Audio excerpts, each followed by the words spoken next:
ketika ditetapkan si Harvey itu sebagai tersangka, kan ada berita kantor Kejaksaan Agung dikepung, ya kan?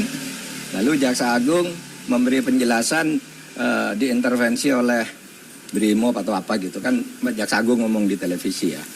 Lalu analisis di luar itu sebenarnya bukan penangkapan terhadap mafia nikel, tetapi apa? Itu upaya pergantian penguasa mafia, sehingga yang lama dihantam agar ganti gitu. Tapi hukumannya tidak sungguh-sungguh.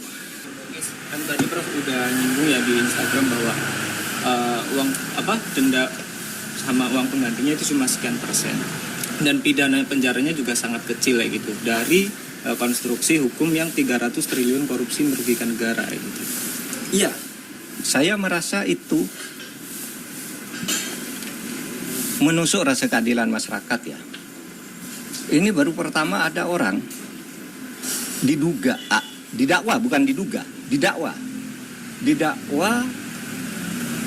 melakukan tindak pidana korupsi dan tindak pidana pencucian uang sebesar 300 triliun. 300 triliun. Lalu tuntutannya hanya 12 tahun. Dengan uang yang tadi 300 triliun itu dikembalikan hanya 210 miliar, ditambah satu denda 1 miliar. Itu sungguh menusuk rasa keadilan. Karena apa? 6,5 tahun itu kok kecil sekali bagi orang yang menggarung kekayaan negara. 300 triliun hanya diambil 210. Lalu ada yang mengatakan, Pak, itu 300 itu kan potensi. Bukan potensi. Itu sudah disampaikan bahwa itu kerugian keuangan negara, bukan kerugian perekonomian negara. Kalau kerugian perekonomian negara itu potensi, termasuk gaji, termasuk apa gitu yang diduga merugikan perekonomian. Ini uang negara menurut Jampitsus Febri Diansyah, resmi pada waktu itu malah menyebut ini bukan kerugian ekonomi negara tapi keuangan negara, artinya uang konkret yang dicuri dari negara. Sesudah dihitung lagi jadi 300 triliun.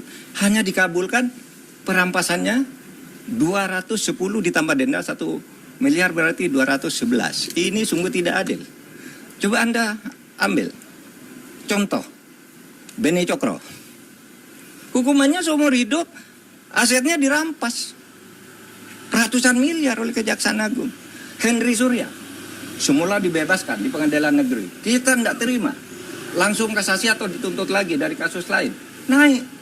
Ya. Si Henry Surya ini semula bebas, kita langsung ke kasasi menjadi 18 tahun penjara. Hartanya juga diambil. Sudah disita oleh kepolisian lebih dulu. Atau Surya Darmadi.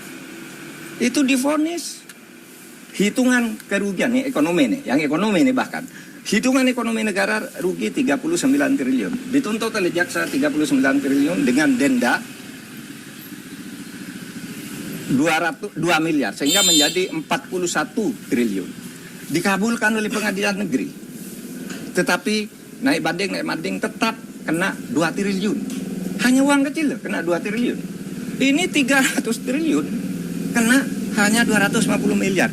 250 miliar dari 300 triliun itu berapa? 0,007%. 0,007%. Tidak sampai separuh. Tidak sampai setengah persen. Anda bayangkan itu. Nah, oleh sebab itu, menurut saya, Kejaksaan nampaknya kurang konsisten juga. Mengapa menyebut dakwaan 30, kok kemudian tuntutannya 250? Kan terlalu jauh, meskipun sudah ditunggu ulang oleh pengadilan, terlalu jauh itu. Oh, berarti kalau dari 350 jadi ini berarti seluruh dakwaannya itu agak hoax, gitu ya, agak tidak tepat. Nah itu supaya diingat bahwa kita mau mengembalikan aset sekaligus memberikan hukuman yang setimpal.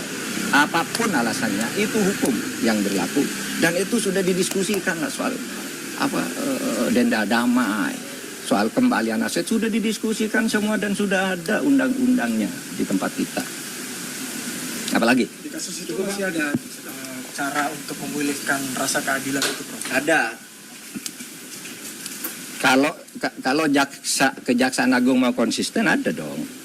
Karena dulu pernah terjadi pada Henry Surya, terjadi pada Yan Darmadi, ketika hanya mau didenda, kami usul ini pengadilan, kena kan 2 triliun dan penjara 16 tahun. Nah, kalau ini mau dilakukan, bisa naik banding lagi. Tapi tetap aneh bagi saya kalau dakwaannya 300%, bisa naik banding lagi. Kalau dibanding kasasi lagi, bisa PK lagi. Tapi sementara selama ini kan belum inkrah semuanya. Itu masih bisa dilakukan. Meskipun kasus ini kan agak aneh ya. Ada unsur politisnya kan. Ketika ditetapkan si Harvey itu sebagai tersangka, kan ada berita kantor Kejaksaan Agung dikepung, ya kan?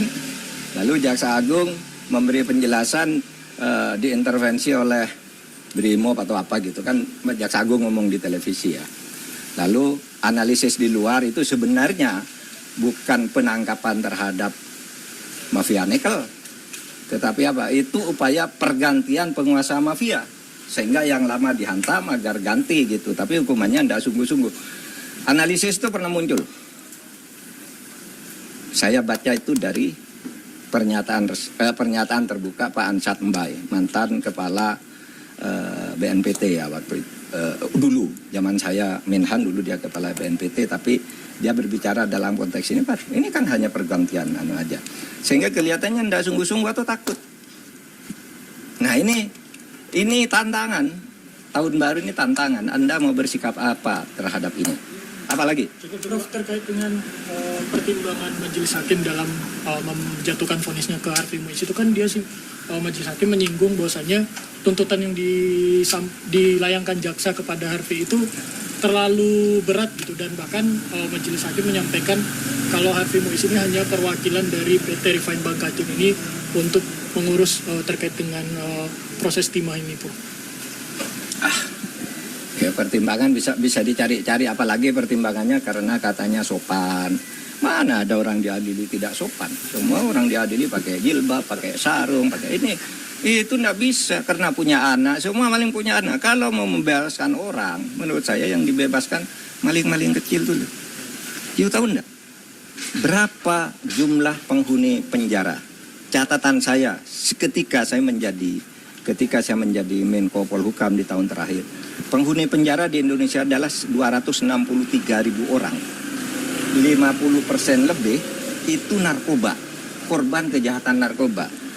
Yang koruptor itu tidak sampai 0,5%. Dari 263.000 itu hanya 1.290 atau 1.300 orang. Itu tidak sampai 0,5%. Kenapa kok ini yang istimewakan? Yang pencuri ayam, korban narkoba, orang membunuh istrinya karena istrinya selingkuh, orang karena ditipu, orang membakar orang karena kalap gitu. Kenapa tidak itu aja yang dibebaskan kalau alasannya biar penjara penuh gitu?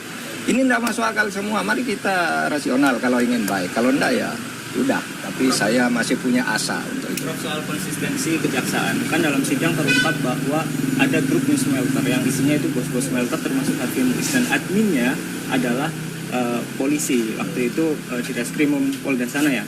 Sekarang udah dari Direktur Tindak Pidana Narkoba Bareskrim, udah Brigjen ya gitu. Tapi di sidang nggak dipanggil jadi saksi, padahal dia jelas admin grup itu.